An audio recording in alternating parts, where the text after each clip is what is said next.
Study Chimes में आप सभी का स्वागत है। आज हम लोग मानव शरीर के इंपॉर्टेंट क्वेश्चन देखेंगे। हमारा पहला प्रश्न है, मानव शरीर में प्रोटीन का पाचन शरीर के किस अंग से शुरू होता है? तो इसका सही उत्तर हमारा ऑप्शन नंबर बी, अमाशय, यानी कि जो हमारा पेट है। इस चित्र में आप देख पा रहे हैं, ये हमारा पेट है और ये जो है हमारा फूड पाइप, यानी कि जो हमारी खाने की नली है वो है। और खाना जब भी यहाँ से आता है हमारा, तो सीधा हमारा पेट के अंदर में आ जाता है। तो जैसे ये खाना हमारे पेट के अंदर में आया, तो हमारे पेट के अंदर में जो है जठर ग्रंथियाँ हैं, ये एक जठर रस निकालेंगी, ठीक है, जिसे हम लोग गैस्ट्रिक जूस कहते हैं। इस गैस्ट्रिक जूस यानी कि जठर रस से हमारा जो खाना है वो पचना स्टार्ट हो जाता है। तो हमारा जो गैस्ट्रिक जूस है, यानी कि हमारा जो जठर रस है, इसकी जो कंपोजिशन है ये किससे मिलकर बना होता है? तो इसके अंदर में 99.5% जो है पानी होता है और 0.3% जो है हाइड्रोक्लोरिक एसिड यानी कि HCl एसिड होता है इसके अंदर में, और 0.2% जो है वो एंजाइम होते हैं। और ये जो 0.2% जो एंजाइम है, इसके अंदर में मेनली दो एंजाइम हमारे होते हैं। पहला होता है पेप्सिन और दूसरा हमारा होता है रेनिन। तो पेप्सिन क्या करता है, ये जो प्रोटीन होता है, ठीक है, उसका आधा अधूरा पाचन करता है, यानी कि पार्शियल डाइजेशन ऑफ प्रोटीन करता है ये पेप्सिन हमारा। तो आप इसको ऐसे भी याद रख सकते हैं, पी से प्रोटीन, पी से पेप्सिन, ठीक है। और जो हमारा रेनिन होता है, ये रेनिन क्या करता है, जो दूध होता है यानी कि मिल्क होता है ना, उसको पूरी तरह से पचा लेता है, यानी कि कंप्लीट डाइजेशन ऑफ मिल्क करता है ये। तो रेनिन क्या करेगा, जो मिल्क है यानी कि दूध है, ठीक है, उसको पचाएगा। और जो हमारा पेप्सिन है, ये हमारा प्रोटीन को पचाएगा, लेकिन पूरा नहीं पचाएगा। पूरा कहाँ पे पचेगा प्रोटीन? जो हमारी छोटी आंत है उसके अंदर में। तो ये हमारे जो एंजाइम है पेप्सिन और रेनिन, ये दोनों जो है ये अपनी एक्टिव फॉर्म में है, लेकिन इनको एक्टिव फॉर्म में लाता कौन है? ये लाता है हमारा HCl यानी कि हाइड्रोक्लोरिक एसिड। तो हाइड्रोक्लोरिक एसिड जो है इसका बहुत ज़्यादा इंपॉर्टेंस है। ये काफ़ी ज़्यादा स्ट्रॉन्ग एसिड होता है। ये इतना ज़्यादा स्ट्रॉन्ग होता है, अगर इसे लोहे पे गिरा दिया जाए तो ये लोहे को भी पिघला सकता है। तो आप सोचेंगे कि जो हमारा पेट होता है वो तो बहुत ही ज़्यादा नाजुक होता है, जब ये लोहे को गिला सकता है तो पेट को क्यों नहीं गिला सकता? उसका कारण ये होता है क्योंकि जो हमारा पेट होता है ना, उसके अंदर में एक म्यूकस की लेयर होती है। तो ये हमारे पेट को क्यों नहीं गलाता? क्योंकि जो हमारा पेट है, ठीक है, ये मान लीजिए हमारा पेट है, स्टमक, और इसके अंदर में क्या होता है, ये आप एक ब्लैक कलर से देख पा रहे हैं, ये एक म्यूकस की लेयर होती है, ठीक है। ये म्यूकस की जो लेयर होती है, ये क्या काम करती है? उस एसिड से हमारे शरीर को ये म्यूकस की लेयर ही बचाती है, ठीक है। तो ये जो एसिड बना है, ये हमारे पेट को नुकसान नहीं पहुंचाता है। क्यों? क्योंकि इस म्यूकस की लेयर की वजह से, ठीक है। तो म्यूकस की लेयर बहुत इंपॉर्टेंट है। तो जो हमारा पेप्सिन एंजाइम है, ये एक्टिवेट होने से पहले ये एक पेप्सिनोजन था, ठीक है। तो ये पेप्सिनोजन को कौन कन्वर्ट करता है पेप्सिन के अंदर में? ये हमारा HCl यानी कि हाइड्रोक्लोरिक एसिड। और जो रेनिन था, ये पहले जो है इनएक्टिव फॉर्म में था, ये प्रो रेनिन था, ठीक है। तो इसे एक्टिव फॉर्म में कौन लेके आता है? ये हमारा HCl ही लेके आता है। तो HCl क्या काम करता है? हमारा इनएक्टिव फॉर्म के जो एंजाइम होते हैं यानी कि पेप्सिनोजन और प्रोरेनिन, इनको एक्टिव बना देता है, ठीक है, यानी कि पेप्सिन में और रेनिन में बदल देता है। बाद में जो पेप्सिन है, ये प्रोटीन का पार्शियल डाइजेशन करता है, यानी कि उसे आधा अधूरा पचाता है। और ये जो रेनिन है, ये जो हमारा दूध है उसका पाचन करता है, ठीक है। तो हमारा हाइड्रोक्लोरिक एसिड यानी कि जो हमारा HCl है, ये बहुत ज़्यादा इंपॉर्टेंट है हमारे शरीर के लिए। तो मानव शरीर में प्रोटीन का जो पाचन है वो शरीर के किस अंग में शुरू होता है? ये होता है ऑप्शन नंबर बी, हमारे अमाशय, यानी कि जो हमारा स्टमक है ना, उसके अंदर में हमारा ये पाचन शुरू हो जाता है। मानव शरीर की कोशिका में गुणसूत्रों की संख्या कितनी होती है? तो इसका सही उत्तर है हमारा ऑप्शन नंबर डी, 46। जो मानव शरीर है, मानव शरीर की प्रत्येक सामान्य जो दैहिक कोशिका होती है, यानी कि जो इसकी सोमैटिक सेल होती है, ठीक, तो इसके अंदर में टोटल हमारी 46 क्रोमोसोम होते हैं, यानी कि गुणसूत्र जो होते हैं वो 46 होते हैं। और ये जो है ये 23 जोड़े में होते हैं, ठीक है, 23 के जोड़े के अंदर में होते हैं ये। और इन जोड़ों में से जो 22 जोड़े होते हैं, ये तो ऑटोजोम कहलाते हैं। ऑटोजोम यानी कि ये स्त्री और पुरुष दोनों में समान होते हैं, ठीक है।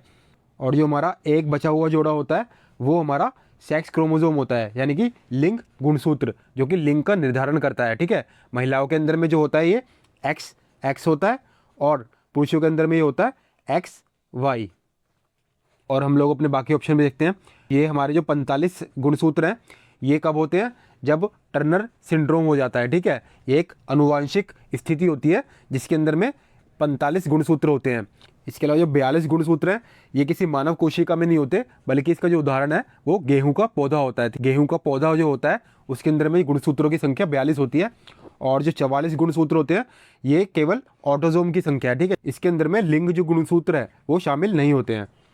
शरीर का सबसे कठोर तत्व कौन सा है? तो इसका सही उत्तर है हमारा इनेमल। इनेमल जो है ये शरीर का सबसे कठोर तत्व है।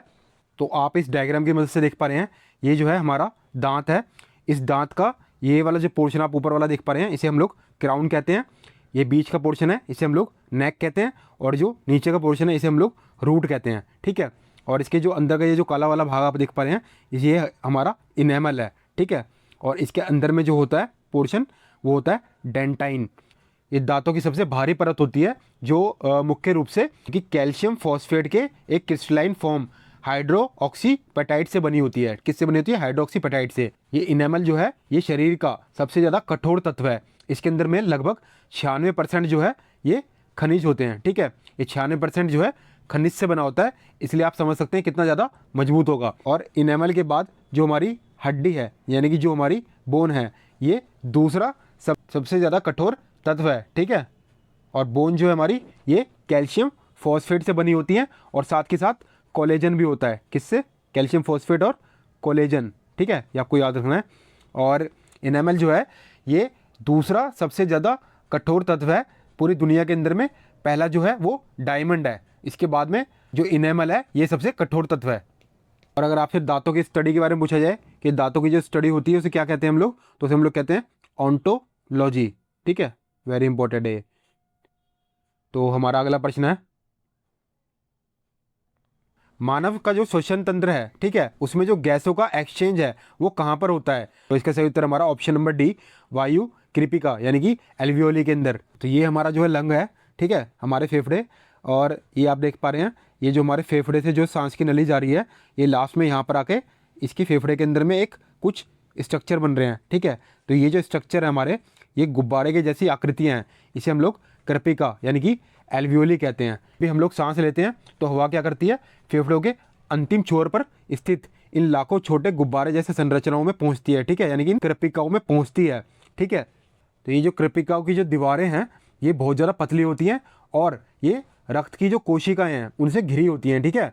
और यहाँ पर जो है डिफ्यूज़न के माध्यम से जो ऑक्सीजन है वो रक्त में प्रवेश करती है और रक्त से कार्बन डाइऑक्साइड जो है वो कृपिकाओं में चली जाती है ताकि उसे शरीर से बाहर निकाला जा सके। तो ये कृपिका जो है ये इसको हम लोग यहाँ पर इस दूसरे डायग्राम में दिखाते हैं। तो यहाँ पर ये जो कृपिका है हमारी, ठीक है, ये किससे घिरी हुई है?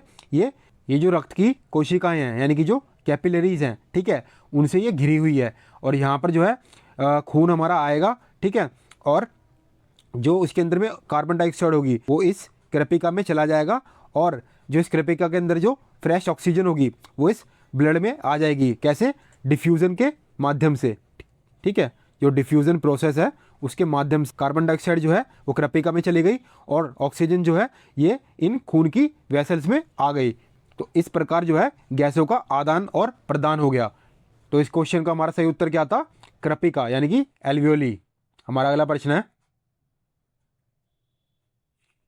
भोजन नली में भोजन की गति किसके द्वारा होती है?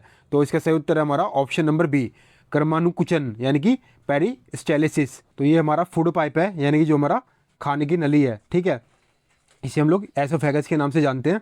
तो जब भी हम लोग खाना खाते हैं तो ये खाना जो है ये इस खाने की नली से नीचे मूवमेंट करता है, क्योंकि जो हमारी मांसपेशियाँ होती है ना उसके अंदर में कॉन्ट्रैक्शन और रिलैक्सेशन होता है, ठीक है, जिसे हम लोग कर्मानुकुचन यानी कि पेरिस्टालिसिस कहते हैं। ये जो है एक तरीके का अनैच्छिक गति है यानी कि अनवॉलेंट्री मोशन है जो भोजन को निगलने के बाद उसे पेट यानी कि जो हमारा आमाशय है, ठीक है, उसकी दिशा में नीचे की ओर धकेल देता है। ये पूरी जो प्रक्रिया है ये आहार नली में होती है ताकि भोजन का जो प्रवाह है वो सुचारू रूप से बना रहे, ठीक है, भोजन हमारा जो है नीचे हमारे पेट तक पहुंच जाए। रक्त में ऑक्सीजन का परिवहन मुख्य रूप से कौन करता है? तो इसका सही उत्तर हमारा ऑप्शन नंबर डी, हीमोग्लोबिन।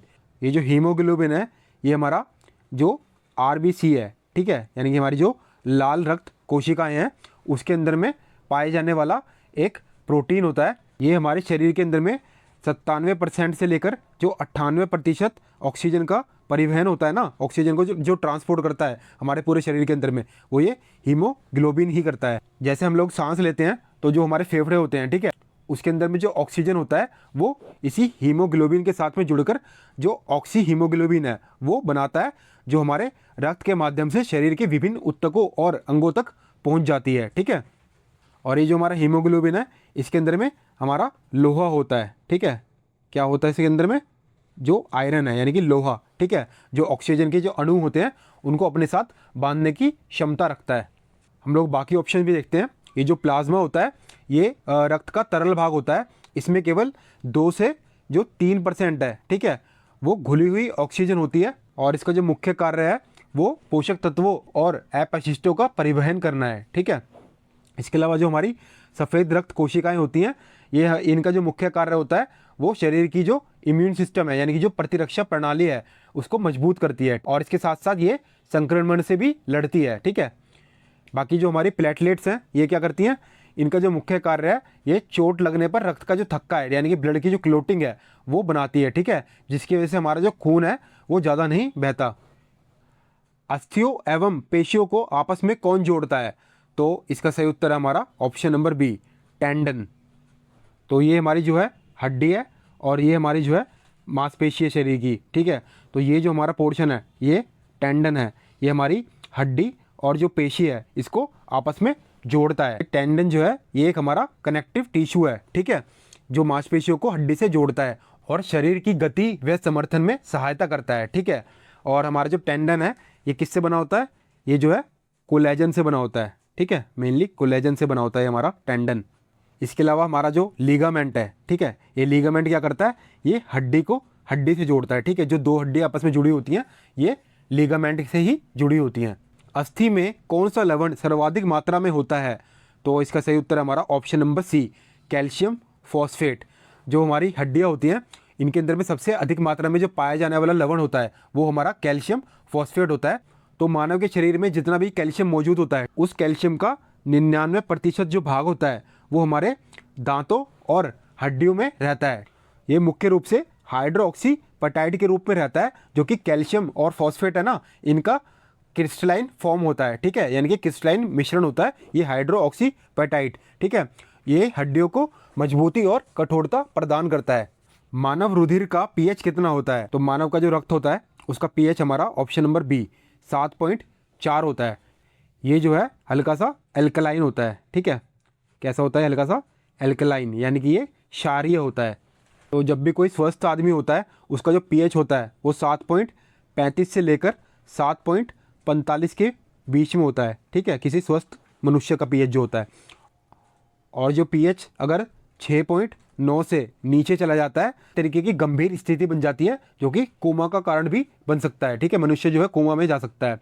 और शरीर के पीएच का संतुलन बनाए रखने में जो हमारे फेफड़े होते हैं और जो हमारी किडनी होती है, ठीक है, ये दोनों बहुत ज़्यादा इंपॉर्टेंट रोल निभाते हैं। लाल रक्त कोशिकाएं किस नाम से जानी जाती हैं? तो इसका सही उत्तर हमारा ऑप्शन नंबर डी, इर्थोसाइट। तो जो हमारी आरबीसी यानी कि हमारी जो रेड ब्लड सेल्स होती हैं इनका जो दूसरा और जो वैज्ञानिक नाम है ये एरिथोसाइट्स है। ठीक है, इसे हिंदी के अंदर में लाल रक्त कोशिकाएं या लाल रक्त कणिकाएं कहते हैं। ये कोशिकाएं शरीर में फेफड़ों से ऑक्सीजन को ऊतकों तक पहुंचाने का मुख्य कार्य करती हैं। और अगर आपसे पूछा जाए कि इनका निर्माण कहाँ होता है तो इसका सही उत्तर होगा हमारा अस्थि मज्जा। ठीक है, इनका जो निर्माण है वो अस्थि मज्जा के अंदर होता है, यानी कि हमारे बोन मैरो के अंदर। और इनका जो जीवन काल है लाइफ टाइम वो कितना होता है? वो लगभग 120 दिनों का होता है। ठीक है, ये आपको याद रखना है।